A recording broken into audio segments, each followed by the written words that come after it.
Достар, баршаңызға қайырлы күн. Менің арнама қош келдіңіздер. Бүгін сіздерге осындай өте жұмсақ, нәзік болып шығатын, ешқандай кеуіп қалмайтын, ашқысы жасалатын шелпектің рецептісін көрсетемін. Сізге ұнайды деген ойдамын. Егер де ұнап жатса, видеоның астына комментарийға өздеріңіздің ойларыңызды жазып қойыңыздар. Видеоны соңына дейін көріңіздер.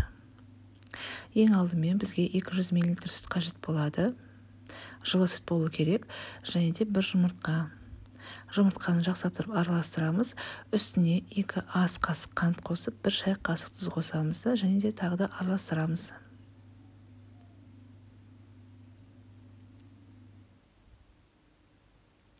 Енді үстіне илектен өткізілген ұн қосамыз. 500 грамм ұн қажет болады. Ұнның сапасы жақсы болуы керек. Жоғарғы сұрыпты ұн болса тіпті жақсы болады. Енді осылай ең бірінші қалақпен араластырамыз. Қалған ұнды қосқаннан кейін қолмен илейтін боламыз. Біздің қамырымыз өте жұмсақ болу керек, сонда біздің шелпектеріміз кеуіп қалмайтындай жұмсақ болады. Міне осындай қамыр шығу керек, кішкене қолға жабысып тұрады, ол ештеңе етпейді. Осындай жұмсақ болу қажет. Енді қамырымызды салафанға салып 15 минутқа қоя тұрамыз.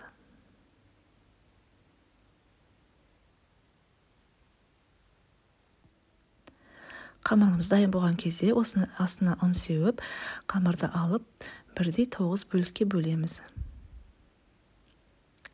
Біздің жақта 9 бөлікке бөледі. Әр өңірде әртүрлі болғандықтан, егер де 7 бөлікке бөлсеңіздер, шелпектеріңіз кішкене көлемі үлкенде болады. Менде орташа көлемде шығады, 9 бөлікке бөліп аламын.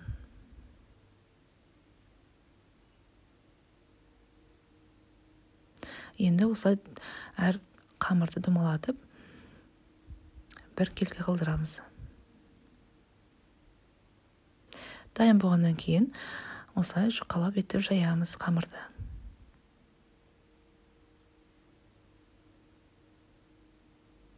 Міне барлығын жайып болып қалдым. Осындай орташа көлемде 9 бөлік шықты менде.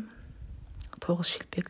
Енді қызып тұрған майымызға шелпектерімізді пісіреміз. Майымыз қатты қызып тұру керек, сонда біздің шелпектеріміз май сормайды.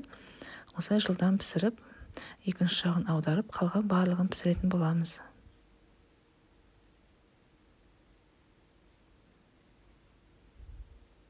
Майын сорғызу үшін астына осындай қағаздар төсейтін боламын.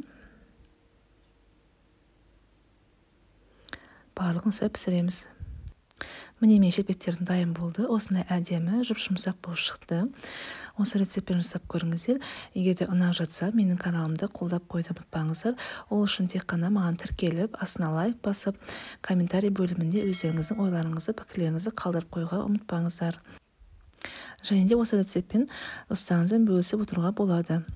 Достар, осындай қазақша контенттерді қолдап қоюды ұмытпаңыздар. Әрқашанда бізбен бірге болыңыздар. Келесі видеода кездескенше сау болыңыздар.